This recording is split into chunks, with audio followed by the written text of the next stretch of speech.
So we added in our scoring system, but we haven't added in a win condition to display who has won the game when a certain number of points has been reached. Let's add in another panel. This is going to hold our text for displaying our winning message. So panel,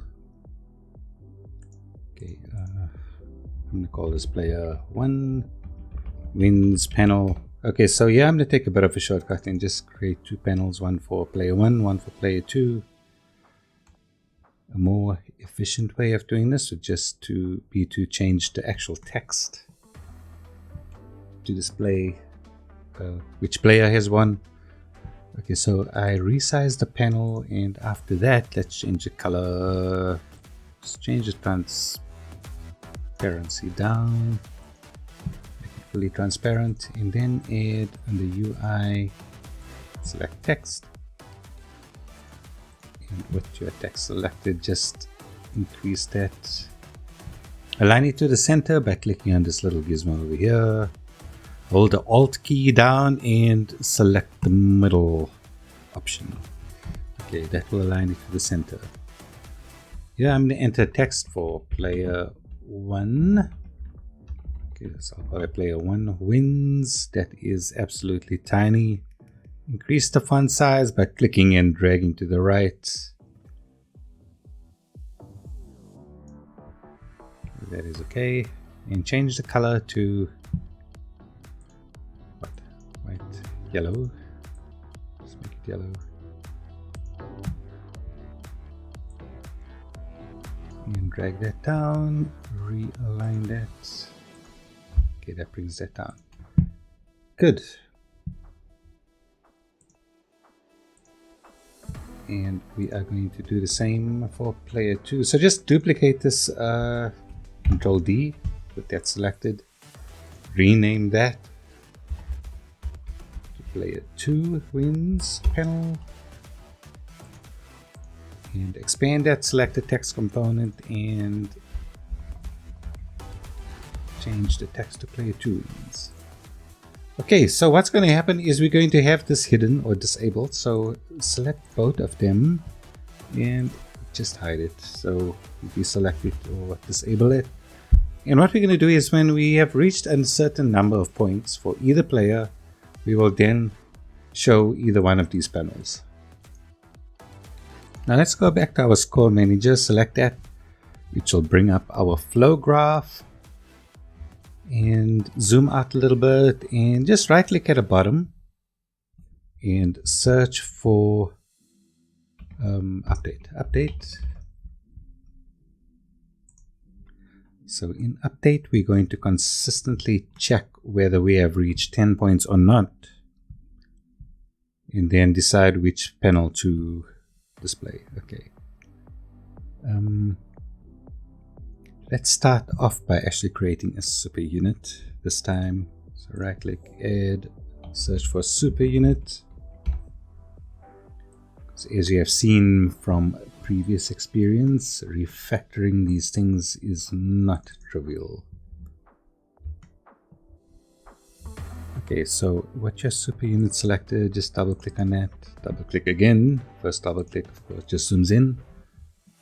And we are going to call this check win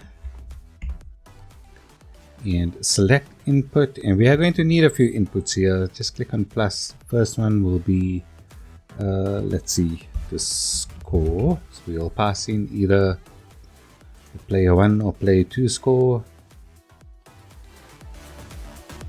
And sorry, I've actually selected trigger inputs, so I'm just going to call this input. What we actually want is data inputs, and that first one is going to be score, type integer, it's displaying over there, and the next thing we need is the actual panel that we are going to display. So this is going to be, let's call this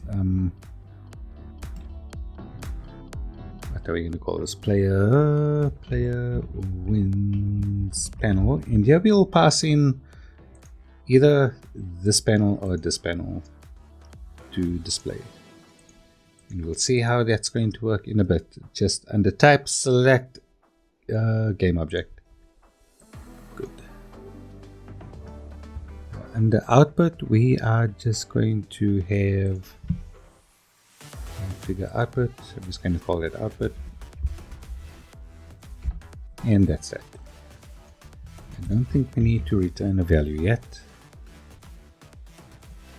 Okay, so now we need to check the score, whether the score is equal to a certain amount. Let's see. So we need a variable, and under app, let's select app and create a application level variable. And this variable is going to be available throughout the whole application. So if we have multiple levels, multiple scenes, this is going to be available to all of those scenes. So I'm going to call this score to win of type integer, and just for testing purposes I'm going to make this 2. So whoever reaches 2 first will win. And let's drag that in. And what we need to do is just click and drag the output node of score and search for equal. And for score to win, that output node, you're going to drag that in. So we're basically checking, is score equal to score to win? Okay, input, drag that to output.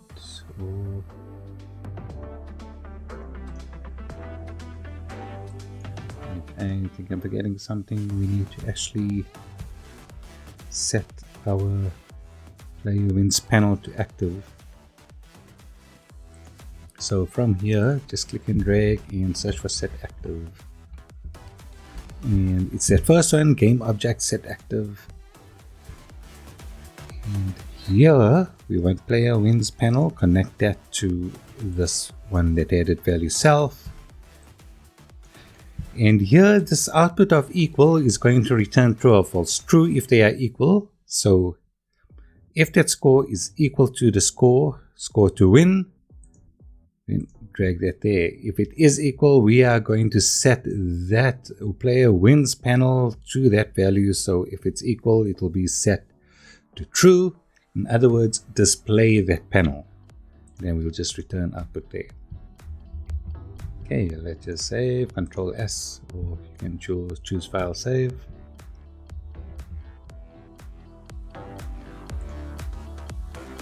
And now let's go back to our score manager.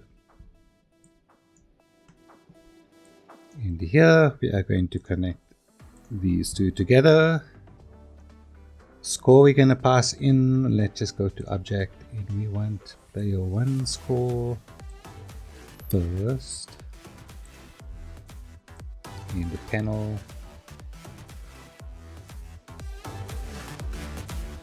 we need to create variables for the panels. So I'll just scroll down, enter variable name, and call this player 1 wins panel. Whoops, need a let's lowercase a, and that's of type game object. Value, I'm just going to click and drag this panel over there. Good, and then we can click and drag this over here. And we will pass this into player 1 wins panel, or player wins panel. Okay, so that's a check for player 1. Now we can just chain in these check wins. So I'm going to add in another check win here. I'm going to duplicate that. Control D, I selected it, and press Control D. Join that together.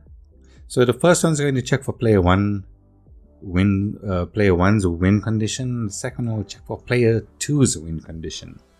So we'll pass in player 2 score this time. Under your variables, your object variables, click and drag in player 2 score, connect the scores together, and then click and drag in player 2 win panel, which I did not add in yet. So player 2 wins panel of type game object. Click and drag player 2 wins panel in there, and then click and drag this whole variable in here. Connect those two together. We are connecting that panel to the panel that's expected in there. Okay, hit save and let's see what happens if we press play. Whoever reaches 2 first will now win the game. It's just going to, it'll just pop up that panel and the game will actually still keep on running. Okay, so let's just pause this. Okay, you see the problem there is if both win at the same time, it's going to display both, so that's not good. So we need to actually stop the game if either of them is true. Now the quickest way to pause the game is to just set the time scale to 0. So the time scale kind of dictates how fast your game is running. And what we are going to do is break this connection over here. So I came back into the check win, sipping in it, and I'm going to drag this a bit. And from set active output, I'm going to drag that. And if, search for if it's true, I'm going to set the time scale. Time. That one, select that time, set time scale. I'm going to set it to 0. So that's going to pause the game. So if it's true, we're going to set it to 0. If it's false, we are going to just continue as normal. And that should do it.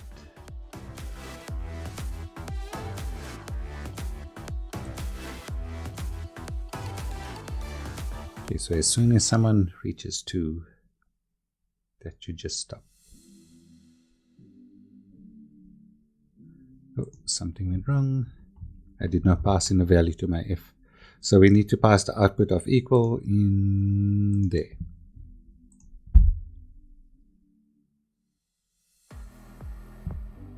I forgot something. Okay, now this should work fine. Play 2s and 1. And good, that stopped.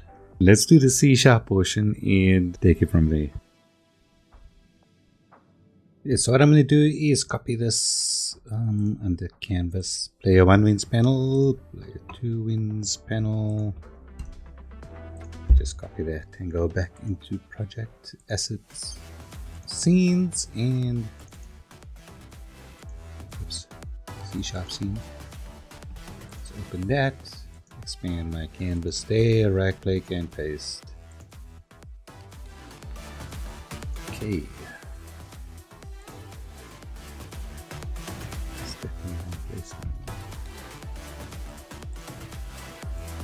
Be under canvas, both of them, just make sure of that. Then we can select and disable them. Go back to assets, scripts, and right click. Where did we add our scoring for this?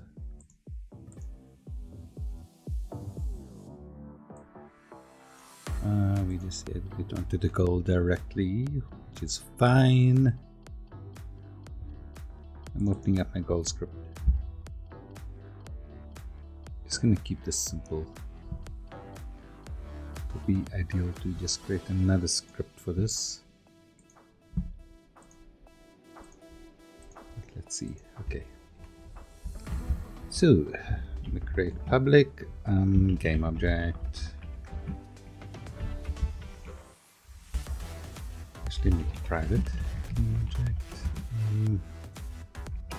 Player 1 wins panel. Copy that. And player 2 wins panel. We are going to look it up here. So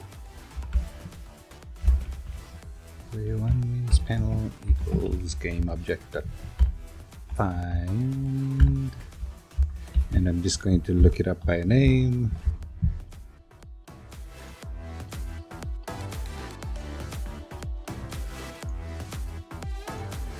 double checking the name there. So Windows panel. Keyboard is on a wire and it keeps making a noise. Sorry about that.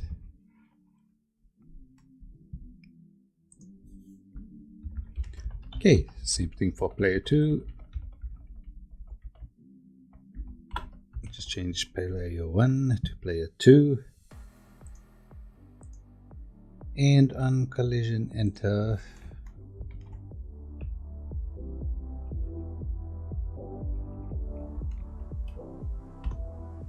I'm just gonna create a method here. Call it private. Just make it void. Check when. So this is similar to created a check when super unit. And I'm just gonna do both checks at once here. Yep, player 1 score. Okay, let's just create a variable here for the wins to win and make this public. And,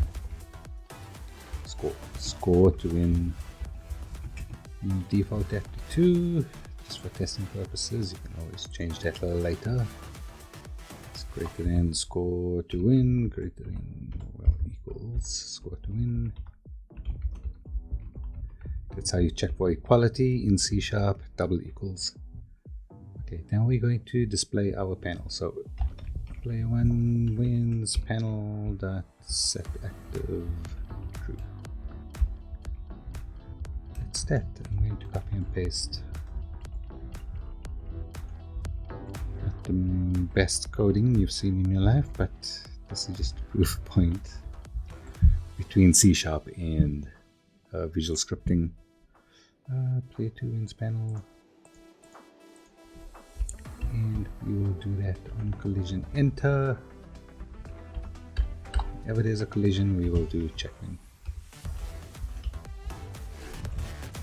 Actually, much more efficient than doing it in update. Okay, let's see if this works.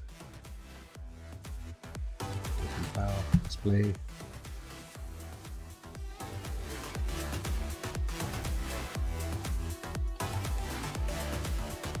That did not work.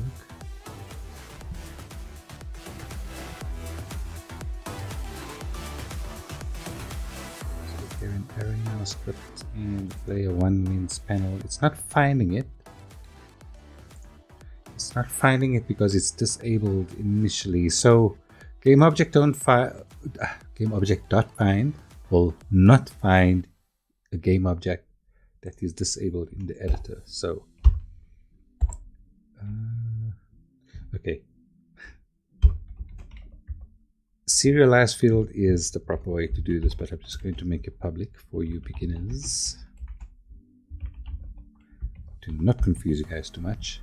So as soon as I make it public, it will show up in the editor.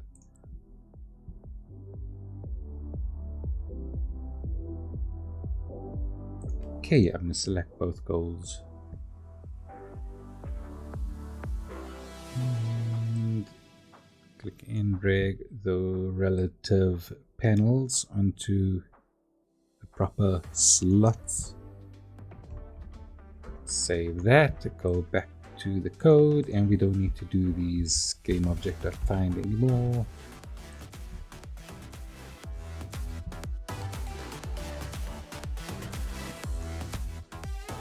Let's play again.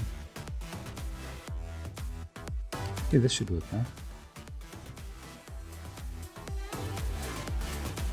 Okay, cool. Player 1 wins, but it's still continuing to play. So we need to set the time scale, just as we did in visual scripting.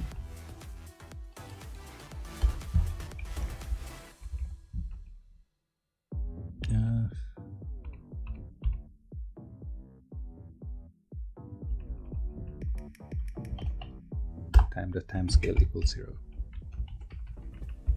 You can see there's duplication here, and normally you would do this a lot better. But like I said, I'm just proving a point here between visual scripting and C#. So let's see if this works.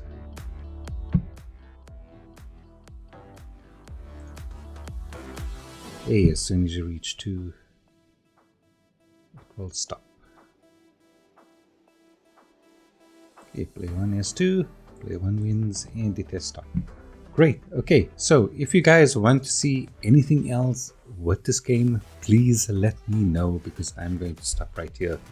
And from all of these lessons I've done for Pong and the other lessons I've done on just general stuff regarding visual scripting in C#, I think everyone can agree that C# is just so much easier. So much quicker, easier to maintain, easier to refactor, and so much more compact. But I was going to say that it's harder to learn C#, but then again, it's going to be just as hard to learn visual scripting, because at the moment it's catered to people who actually know C# and know all of the correct components you need to use, the method calls you need to use, etc. So I don't really see any real benefit to using visual scripting at this point in time. And I know Unity's reworking it, if I'm not mistaken. So hopefully they make it a lot better and easier to work with. But let's see what they come up with. But for now, I am definitely sticking to C#. And yeah, let me know your thoughts. Like I said, I really don't see any reason to continue with visual scripting right now. So anyway, that's that for this series. Also, let me know what else you guys want to see, even if it's not related to visual scripting or C#. Until the next lesson, guys, enjoy.